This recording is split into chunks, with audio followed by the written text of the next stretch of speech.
जब कोर्ट आया तब सरकार ने संज्ञान लिया और तब सरकार जागी। ये सीधी सीधी बात है, क्योंकि इससे पहले कोई गिरफ्तारी नहीं हुई थी, कोई कार्रवाई नहीं हुई थी, कोई नोटिस या समन चिपकाया नहीं गया। कोर्ट ने पूछा तो एकदम से हरकत में आए। उससे पहले क्या कर रहे थे, आइए आपको बताते हैं कि लखीमपुर खीरी में बीजेपी के नेताओं ने अब तक क्या कहा है। तो सबसे पहले हम आपको बताते हैं अजय मिश्रा, जो कि मंत्री हैं, उनका यह कहना है कि हमारी गाड़ियों और कार्यकर्ताओं पर हमला हुआ। मेरा बेटा आशीष मिश्रा घटनास्थल पर नहीं था, आंदोलन में उपद्रवी तत्व शामिल थे, ये उनका बयान। योगी आदित्यनाथ कहते हैं घटना दुर्भाग्यपूर्ण, दोषियों पर सख्त कार्रवाई होगी। सिद्धार्थ नाथ सिंह, जो कि मंत्री हैं, उनका कहना है कि किसानों की मांगें मानी गई, सब खुश हैं, भाई बहन ज्यादा ही उछल रहे हैं, राजनीतिक पर्यटन करने लखीमपुर जाना चाहते हैं राहुल गांधी, ये उनका बयान था। स्वतंत्र देव सिंह, जो कि उत्तर प्रदेश बीजेपी के अध्यक्ष हैं, उनका कहना है इस घटना को राजनीतिक तूल देने की जरूरत नहीं है। और वरुण गांधी, जिनको आज ही उनकी नेशनल एग्जीक्यूटिव जो राष्ट्रीय कार्यकारिणी है उसमें से उनकी छटनी हो गई, उन्होंने ट्वीट करके बोला कि प्रदर्शनकारियों को हत्या से चुप नहीं कराया जा सकता। तो ये कुछ बयान थे जो इस पूरे मामले में आए। अब आपको बताते हैं कि बीजेपी का रुख क्या है इसमें। लगातार पिछले 5 दिन से बीजेपी एक ऐसा रवैया बनाए हुई है कि जब दबाव पड़ता है तब शायद कुछ थोड़ा बहुत आगे कार्रवाई बढ़ती है। तो सूत्रों के हवाले से हमको जो जानकारी मिली है वो ये है कि कानून अपना काम कर रहा है। मंत्री ने ये बताया है कि वो वहां नहीं थे, इसलिए इस्तीफा नहीं होगा। पुलिस की जांच के आधार पर गिरफ्तारी होगी। पुलिस पर कोई दबाव नहीं है, दोषी को सजा होगी। पीड़ित परिवारों को न्याय दिलाने की जिम्मेदारी हमारे ऊपर है। किसान के अलावा बीजेपी कार्यकर्ता और पत्रकार भी मारे गए, तो सिर्फ एक के बारे में वहां पर क्यों बात हो। जांच प्रक्रिया से मंत्री का कोई संबंध नहीं है, यानी कि मंत्री बड़े रसूखदार हैं, उसका जांच से कोई लेना देना नहीं है, ऐसा सूत्र कह रहे हैं बीजेपी के। वो तो कहेंगे ही। मंत्री के बेटे के खिलाफ सबूत होने पर कार्रवाई होगी, अगर सबूत मिलता है तो कार्रवाई होगी, ये स्टेटेड पोजीशन है। अभी तक आशीष मिश्रा को समन किया है, गिरफ्तार नहीं किया है। और कार से हुई दुर्घटना के वीडियो की भी पड़ताल की जरूरत है। और घटना दुर्भाग्यपूर्ण, बदनाम करने वाली सियासत भी लोग देख रहे हैं। तो ये बीजेपी के सूत्रों के हवाले से ये खबर आई है। लेकिन आप अगर ट्रैक रिकॉर्ड देखें तो उसमें आपको समझ में आ जाएगा कि दागियों को बचाती क्यों फिरती है उत्तर प्रदेश की सरकार या बीजेपी। आइए पुराने प्रकरण देखते हैं, इतिहास के पन्ने टटोलते हैं कि उससे कुछ आइडिया मिले। कुलदीप सिंह सेंगर, रेप और हत्या समेत इनके ऊपर कई आरोप थे और इनको भी बचाती हुई दिखी सरकार। साक्षी महाराज, हत्या और दंगा भड़काने के आरोप थे, इनको भी बचाती हुई दिखी सरकार। नंद गोपाल गुप्ता, चुनावी हिंसा समेत इनके ऊपर कई आरोप हैं। संजीव बालियान, दंगे भड़काने समेत कई आरोप हैं इनके ऊपर, उस समय भी इनके बीच बचाव में आई भारतीय जनता पार्टी।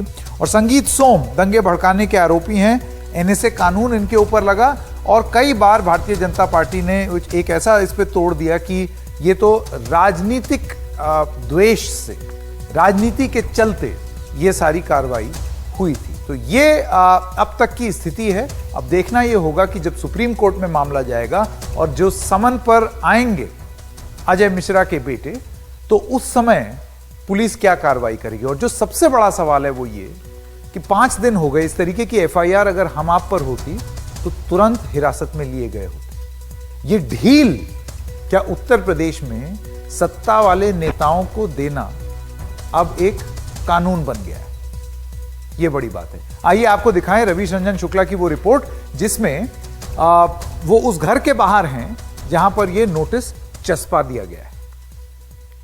ये गृह राज्य मंत्री अजय मिश्रा टेनी का घर है और आप देख सकते हैं कि जो उनके बेटे हैं आशीष मिश्रा, वो 120B, 302, 304 के तहत आरोपी हैं लखीमपुर कांड में। और यही वजह है कि आज यहाँ पर सम्मन चिपकाने के लिए यहाँ पर पुलिस आई हुई है।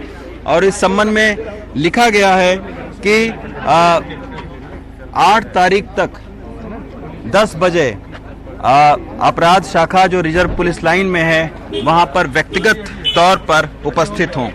तो ये आप देख सकते हैं कि ये चिपकाया जा रहा है और ये जो गृह राज्य मंत्री हैं उनके घर पर चिपकाया जा रहा है, क्योंकि 3 दिनों से आशीष मिश्रा का पता नहीं है। तो ये इसमें सारी धाराएं दी गई हैं और उसके बाद में कहा गया है कि थाना तिकोनिया जनपद खीरी के संबंध में जो आपके संज्ञान में उन्हें प्रकट करने हैं तो आपको निर्देशित किया जाता है कि दिनांक 8-10 को समय 10 बजे प्रातः अपराध शाखा कार्यालय में आप उपस्थित हों। तो ये आप देखिए कि 8 तारीख को 10 बजे तक पुलिस लाइन में आशीष मिश्रा को उपस्थित होना है पूछताछ करने के लिए। आज आईजी लक्ष्मी सिंह ने भी कहा था कि पूछताछ करने के लिए उनको सम्मन दिया गया है और अब ये उनके घर पर सम्मन यहाँ पर चिपकाया जा रहा है। तमाम सारे सवाल उठ रहे हैं लखीमपुर खीरी के पुलिस के ऊपर में, क्योंकि लखीमपुर कांड में जिस तरीके से उनको आरोपी बनाया गया उसके बाद में उनसे पूछताछ तक नहीं की और जब ये सवाल उठने लगे हैं तब अब आप लखीमपुर खीरी पुलिस जो है वो सम्मन चिपकाने के लिए यहाँ पर आई हुई है। देखना है कि इस पूछताछ के बाद क्या लखीमपुर खीरी पुलिस आशीष मिश्रा को गिरफ्तार करती है कि नहीं। लखीमपुर खीरी से विनीत वर्मा के साथ वीर रंजन शुक्ला, एनडीटीवी इंडिया। और अब मैं स्वागत करना चाहता हूं मंजीत राय, नेता हैं भारतीय जनता पार्टी के, और सुप्रिया श्रीनेठ, आप भी नेता हैं कांग्रेस पार्टी की। आप दोनों का बहुत बहुत स्वागत। मैं सुप्रिया जी पहले आपसे शुरू करना चाहता हूं। देखिए 5 दिन लग गए, संडे को हुआ था ये, संडे, मंडे, ट्यूसडे, वेडनेसडे और आज थर्सडे हो गया है, तो ये 5वां दिन चल रहा है। और 5 दिन बाद जब सुप्रीम कोर्ट ने संज्ञान ले लिया और एक सीधा सवाल पूछ लिया कि इसमें गिरफ्तारियां कितनी हुई हैं, तब 2 गिरफ्तारियां दिखाई हैं और 1 सम्मन भेजा है। आपको लगता है कि और कोई होता तो भी इसी तरीके से बर्ताव होता? मेरा अपना मानना है कि सुप्रीम कोर्ट ने तो, उच्चतम न्यायालय ने तो बिल्कुल इस पर एक्शन लिया, लेकिन विपक्ष ने, खासकर कांग्रेस ने जो प्रेशर बनाया उसमें पहले तो एफआईआर हुई और अब चलिए एक समन भेजा गया है। लेकिन आप ये सोचिए कि आजाद हिंदुस्तान में गाजर मूली की तरह कचर कर उनको रौंदते हुए एक निरंकुश लड़का जो समझता है कि क्योंकि वो मंत्री का लड़का है वो ये कर लेगा, वो गाड़ी से रौंदते हुए चला जाता है। तमाम वो वीडियो साक्ष्य आ चुके हैं और उसको 5 दिन बाद भी गिरफ्तार नहीं किया जाता है। एफआईआर में 2 ही अभियुक्त है, नामजद अभियुक्त आशीष मिश्रा है, अजय मिश्र टेनी गृह राज्य मंत्री का लड़का, और दूसरे नंबर पे 15 से 20 अज्ञात लोग हैं। 2 अज्ञात लोगों का अभी तक डिटेंशन हुआ है। आशीष मिश्रा जी का ना कॉल रिकॉर्ड पता है वो कहां पर है, ना लोकेशन पता है वो कहां पर है। हमारे सूत्र तो कहते हैं वो दिल्ली में बैठे हुए हैं। तो दिक्कत की बात यह है कि ना निष्पक्ष जांच हो सकती है, क्योंकि अगर पिता गृह राज्य मंत्री रहेंगे तो कौन सी जांच होगी? पुलिस उनके अधीन आती है, उनका पूरा प्रभाव रहेगा, ना निष्पक्षता पे सवाल है यहां पर, और उनकी गिरफ्तारी नहीं हुई, ये उत्तर प्रदेश की योगी पुलिस पर सवाल है। प्रधानमंत्री मोदी और अमित शाह जी की चुप्पी और अजय मिश्र जी का मंत्री बने रहना उनका कंप्लिसिटी दिखाता है इतने जघन्य नरसंहार में। जी मंजीत राय जी, मैं आपके पास आना चाहता हूं। आप ये बताइए कि ऐसा कैसे हो सकता है? एक तो मंत्री, दूसरा सांसद वहां के, एक सेकंड, एक तो मंत्री, दूसरे सांसद वहां से, उसके बाद उनका बेटा इन्वॉल्व, और वो मंत्री भी किस चीज के? गृह राज्य मंत्री, रूलिंग पार्टी के। ऐसे में पुलिस कैसे निष्पक्ष जांच करेगी? आप ये मांग नहीं रखते अगर यही चीज कहीं और किसी राज्य में हो रही होती? मेरी एक बात सुनिए जरा कि आप घटना दुखद है, उसकी जितनी भी निंदा करें होनी, मैं भी उसकी निंदा करता हूं, लेकिन अब उसकी जांच हो रही है और एजेंसियां एसआईटी बिठाई गई है और डे बाय डे अपन कहते हैं भी अभी कंक्लूजन निकल आए, अभी उसको सजा दी जाए। ये मंजीत जी बिल्कुल नहीं, बिल्कुल नहीं, बिल्कुल नहीं। मैं आपको बता दूं जरा, यहाँ पर कोई जज की भूमिका नहीं निभा रहा है, वो बीमारी और चैनलों में है। सब पॉलिटिकल अपना कहना दूसरा है कर रहे हैं। वहां पर कौन सी राजनीतिक दल था जो कि कोई आम आदमी कौन सा ऐसा राजनीतिक दल था जो बार बार डिफेंड कर रहा था? आपके बड़े नेताओं ने कहा था जब 3000 लोगों का नरसंहार हुआ था तो कहते थे जब बड़ा पेड़ गिरता है तो धरती कांपती है। आपको वो याद नहीं है? आज आपको बड़ी पीड़ा हो रही है इस बात की। यहाँ पर आप क्या पीड़ा दिखा रहे हैं? तब भूल गए, दिखाएंगे हमें, तब भूल गए कर रहे हैं आप। जब कहते थे आपके नेता जब बड़ा पेड़ गिरता तो धरती कांपती है, लोगों के गलों में टायर बातें करते हैं यहाँ पर आकर, उनको जलाया गया। नहीं, एक सेकंड मंजीत राय जी, आप सन 84 की बात ले आए। और वो देखिए हर ये एक पुरानी बात ला करके आज की बात के बारे में ना बात करना, गाजर मूली की तरह कचरे इसको वॉटर आउटली कहते हैं।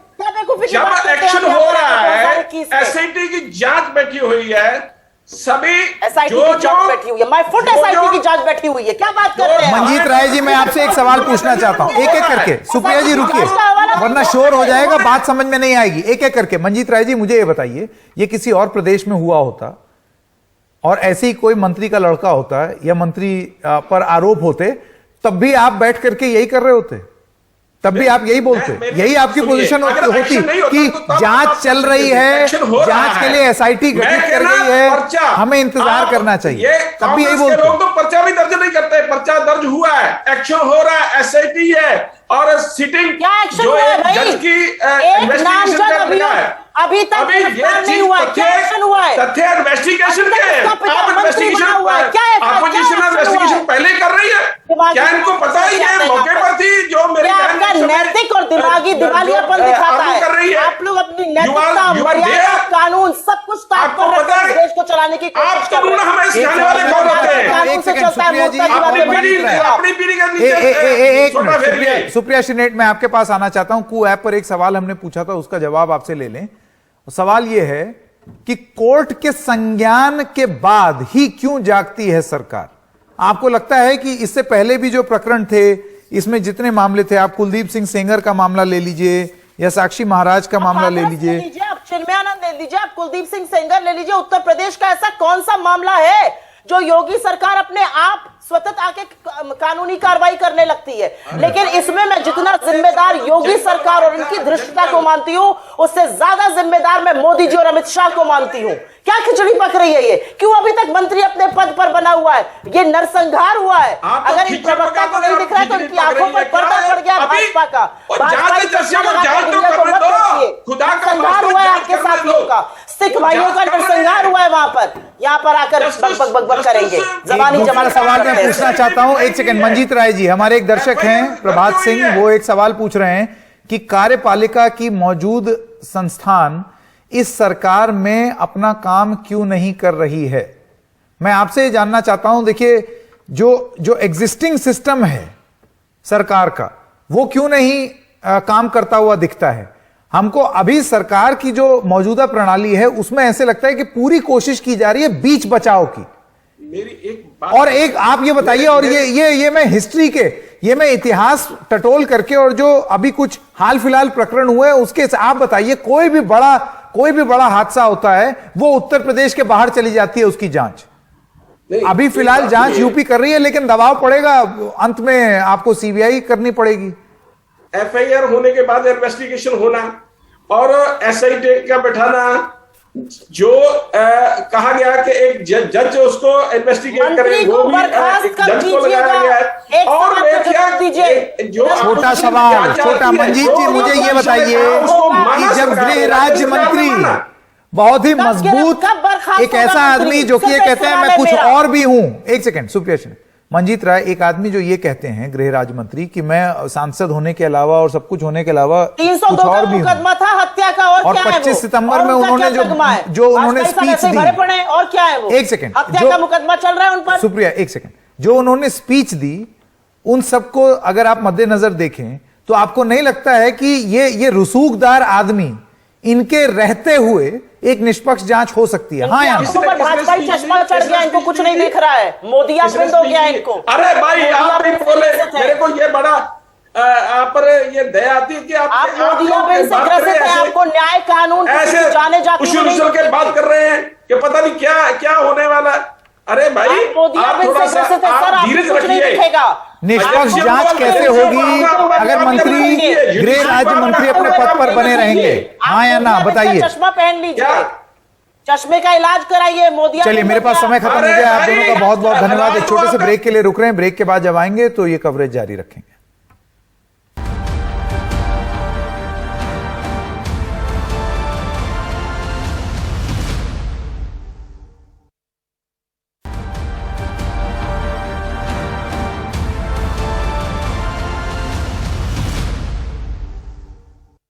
और कू ऐप पर पूछे गए सवाल पर डॉक्टर विवेक खुराना का कहना है कि सारा सिस्टम ही ऐसा है, नीचे से ऊपर तक जब किसी बात का ज्यादा शोर होता है तभी कुछ कार्रवाई की संभावना बनती है, जो बहुत बहुत बुरा है। तो ये प्रतिक्रिया भी लोगों की आ रही है, लोग सवाल भी पूछ रहे हैं और उम्मीद बस अब यही है कि सबको न्याय मिले, यानी कि जो किसान मरे उनको भी, जो भाजपा के कार्यकर्ता मरे उनको भी, और जो पत्रकार मरा उसको भी, सबको न्याय देना ये उनका हक है और ये सरकार का कर्तव्य।